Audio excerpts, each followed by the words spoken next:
Bismillahirrahmanirrahim. Assalamualaikum warahmatullahi wabarakatuh. Bapak dosen yang terhormat dan teman-teman yang berbahagia, alhamdulillah, puji syukur kita panjatkan kepada Allah Subhanahu wa taala yang sampai hari ini memberikan kita bermacam-macam nikmat dan juga memberikan kita kesempatan sehingga kita dapat menjalankan aktivitas kita seperti sedia kala. 2 minggu kita sudah bermalas-malas ria, berakrab-akrab ria dengan kasur, dan hari ini kita sudah masuk ke minggu yang harus menjalankan aktivitas perkuliahan jarak jauh seperti sedia kala. Semoga apa yang kita laksanakan, apa yang kita jalankan dapat memberikan berkah dan manfaat kepada kita dan kehidupan kita ke depannya.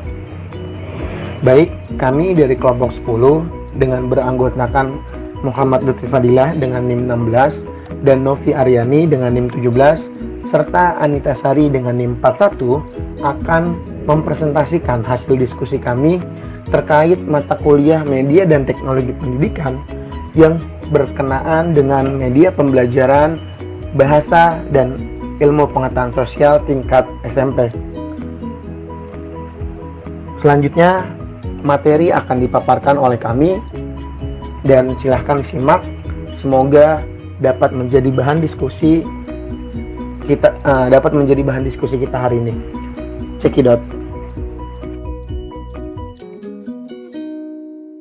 Baik, teman-teman yang berbahagia, hari ini kita akan membahas mengenai media pembelajaran, ilmu pengetahuan sosial, dan bahasa untuk teman-teman yang masih duduk di sekolah menengah pertama, SMP atau MTS. Kita mengetahui bahwa di dalam pelajaran ilmu pengetahuan sosial SMP itu terdapat integrasi mata pelajaran antara sejarah, integrasi materi antara sejarah, geografi, dan ekonomi, serta mata pelajaran ilmu sosial lainnya. Materi ilmu pengetahuan sosial ini sangat bersifat abstrak, sehingga materi ini membutuhkan visualisasi untuk mempermudah siswa memahami materi yang akan disampaikan oleh guru. Agar guru juga dapat mudah menyampaikan materi dan siswa juga dapat menerima materi dengan baik, perlu visualisasi yang harus digunakan untuk mempermudah pemahaman. Proses pembelajaran saat ini banyak mengalami perubahan. Biasanya dahulu kala metode yang digunakan guru adalah berbasis ceramah. Namun hari ini banyak perkembangan baik dengan media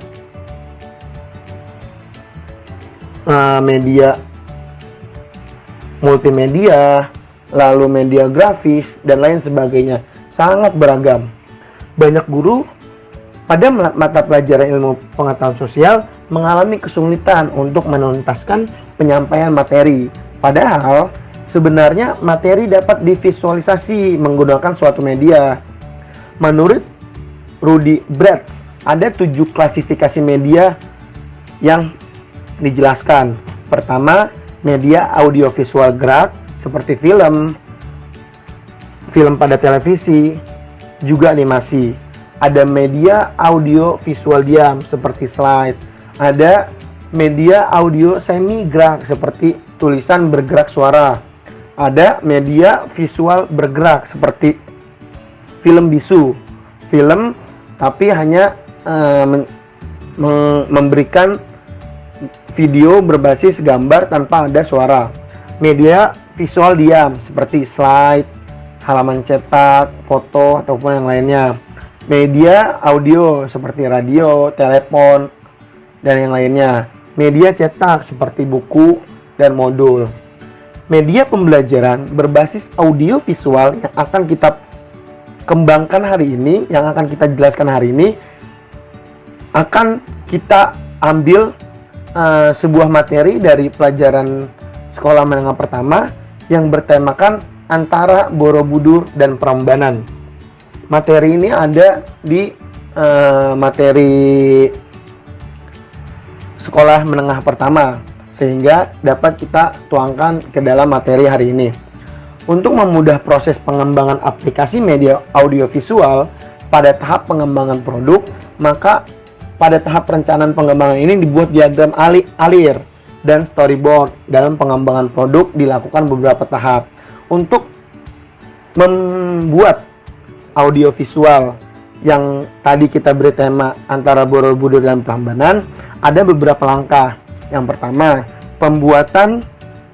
pemetaan materi yang akan dikembangkan. Pemetaan materi dilakukan untuk mengidentifikasi materi yang dapat dipadukan dalam tema antara Borobudur dan Prambanan. Kegiatan ini dilakukan dengan mengidentifikasi standar kompetensi dan kompetensi dasar mata pelajaran IPS yang berkaitan dengan tema. Langkah yang kedua, menyusun sinopsis. Untuk memudahkan penyusunan cerita, langkah yang dilakukan pada tahap awal adalah penyusunan sinopsis. Kegiatan ini dilakukan untuk menjadi paduan utama dalam langkah berikutnya. Sinopsis berisi cerita singkat di dalam film yang akan dikerjakan. Langkah yang ketiga adalah menyusun cerita langkah berikutnya. Menyusun cerita lengkap yang berisi materi utama di dalam film. Penyusunan cerita didasarkan pada jejaring tema yang telah dilakukan pada langkah pertama. Yang keempat, menyusun storyboard. Setelah cerita selesai disusun, lalu dilanjutkan dengan pembuatan storyboard. Storyboard yang disusun merupakan kegiatan setiap adegan yang akan diambil dalam pembuatan film. Dalam storyboard sudah disusun nih, gambar apa yang akan diambil, bagaimana tayangan yang akan diinginkan, dan isi suara apa yang akan dimasukkan dan dikombinasikan. Nah, yang kelima itu pengambilan gambar. Pengambilan gambar ini bisa dengan cara langsung ke lokasinya atau dibuat animasi. Karena sekarang teknologi udah canggih, maka mungkin untuk meminimalisir waktu dan minimalisir biaya, pengambilan gambar dengan cara dibuatkan animasi menjadi pilihan. Yang keenam adalah editing dan pengisian suara. Setelah pengambilan gambar selesai, langkah selanjutnya adalah editing gambar dan pengisian suara. Kegiatan ini dilakukan di dalam laboratorium atau di dalam studio ataupun ruangan apapun yang dapat menunjang kegiatan ini. Kegiatan dilakukan sampai film siap disajikan. Yang ketujuh, validasi ahli materi dan ahli media. Sebelum kita berikan kepada anak murid, maka perlu kita validasi kepada ahli, baik ahli materi, apakah sudah betul materi-materi yang akan disampaikan, dan ahli media, apakah media ini cocok untuk teman-teman yang ada di bangku SMP atau tidak. Yang ke-8 adalah revisi hasil masukan ahli. Setelah validasi, maka akan ada masukan-masukan dari ahli, baik dari ahli media maupun dari ahli materi, dan itu perlu diperbaiki. Setelah itu semua diperbaiki, maka dapat kita uji coba. Mungkin 9 langkah itu yang dapat kita lakukan untuk membuat media pembelajaran ilmu pengetahuan sosial berbasis audio visual. Namun audio visual yang tadi kita buat ada juga beberapa kelemahan yang harus kita perhatikan dalam menyusun media pembelajaran ini. Ada 4 kelemahan yang dapat dipaparkan pada kelemahan media audiovisual. Yang pertama, memerlukan waktu yang tidak singkat, minimal 9 bulan. Karena media audiovisual ini adalah sebuah film yang cukup komprehensif, dan pembuatannya pun cukup rumit, maka perlu waktu yang banyak untuk membuat dan merealisasikan film pada satu materi ini. Yang kedua, peralatan yang tidak mudah untuk dimiliki. Peralatan yang digunakan dalam membuat media audiovisual film ini itu sangat sulit untuk didapatkan. Artinya tidak semua sekolah mampu untuk mengadakan atau memfasilitasi alat-alat tersebut. Yang ketiga, memerlukan orang yang memiliki kemampuan editing. Artinya karena ini juga perlu diedit-edit, dipotong-potong, disambung-sambung, maka perlu orang yang ahli dalam bidangnya. Nomor 4, yang terakhir, memerlukan bantuan para ahli untuk penyesuaian materi dan pengujian hasil. Pada langkah ke-8, yaitu validasi, kita perlu mengundang orang-orang yang ahli dalam materi tersebut dan bagaimana kita bisa menguji hasil yang kita buat. Nah, 4 kelemahan ini yang harus kita perhatikan dalam menyusun media audiovisual.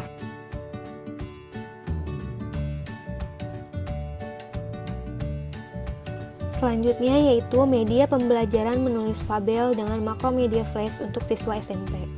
Fabel adalah salah satu bentuk teks narasi yang mengisahkan tentang kehidupan binatang yang berperilaku menyerupai manusia.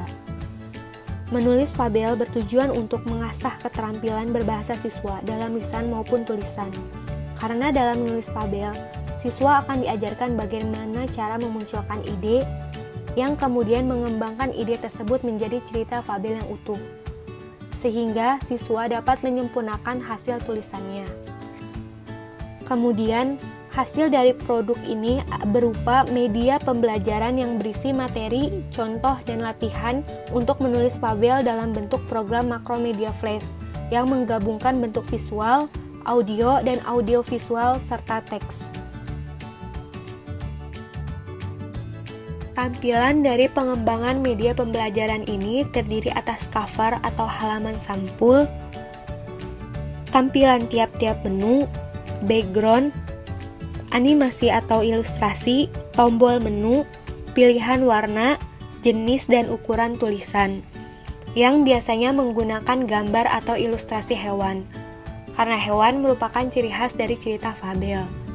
Kemudian, pada setiap slide-nya terdapat tombol menu yang diberi angka 1 hingga 7.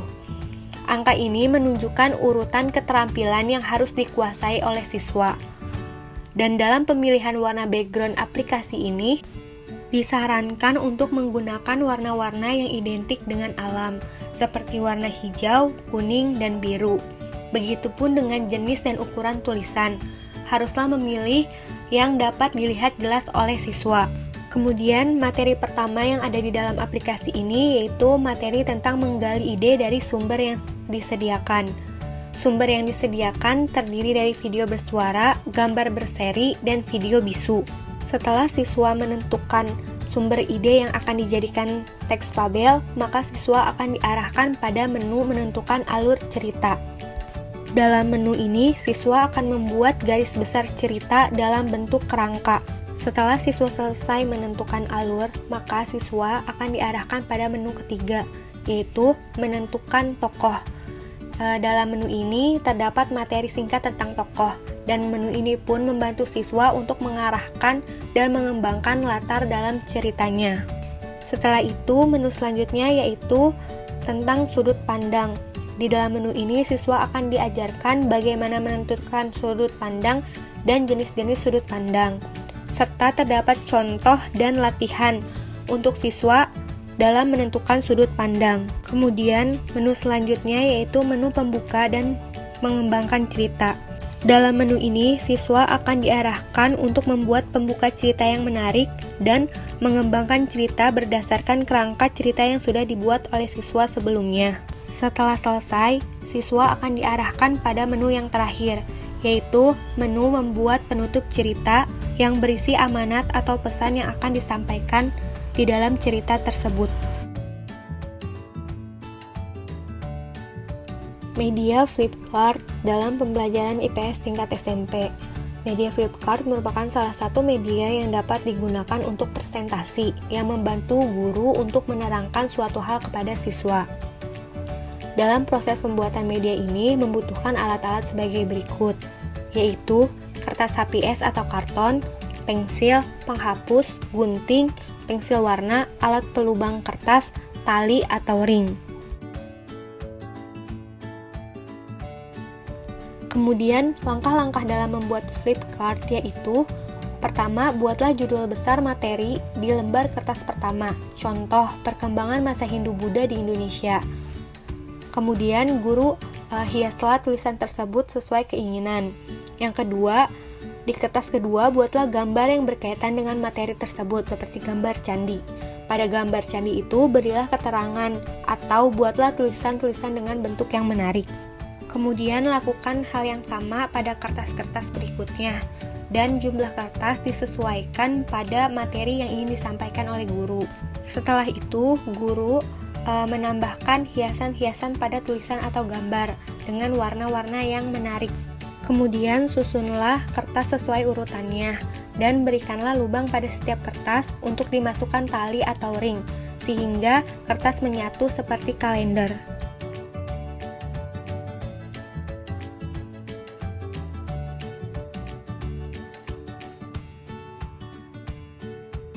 Adapun kelebihan dari media flip chart ini, yang pertama yaitu menghemat waktu, yang kedua dapat digunakan berulang kali, yang ketiga biaya tidak terlalu mahal, terus kemudian semua guru dapat membuatnya karena media ini sederhana, bisa mengatasi ruang dan waktu. Maksudnya media ini mempunyai ukuran besar dan ukuran kecil, serta dapat memperbesar ukuran yang kecil. Kemudian disajikan secara bertahap. Hal ini untuk memberikan jeda kepada siswa agar siswa memahami isi materi. Kemudian mampu memberikan informasi secara ringkas dan praktis. Media ini juga cocok untuk digunakan di luar ruangan maupun di dalam ruangan. Dan yang terpenting, siswa juga dapat membuat media ini tentang pemahamannya terhadap materi pembelajaran tersebut. Dan kelemahan dari media flip chart ini yaitu tidak dapat menggambarkan unsur gerak atau animasi gerak, perlu tempat dalam penyimpanannya karena ukurannya, kemudian perlu perawatan yang baik karena media ini mudah rusak kalau terkena air, dan cepat sobek karena terbuat dari kertas. Kemudian diperlukan keterampilan menggambar atau desain serta kreativitas yang tinggi sehingga bentuk medianya menarik. Selanjutnya pembahasan poin D, yaitu media PowerPoint untuk meningkatkan pemahaman siswa. PowerPoint dapat menyajikan teks, gambar, film, sound effect, lagu, grafik, dan animasi sehingga dapat dipahami lebih mudah dan diingat oleh siswa.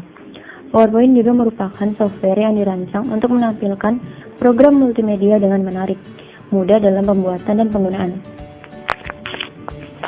Adapun langkah-langkah dalam membuat PowerPoint adalah sebagai berikut. Yang pertama, melakukan identifikasi program.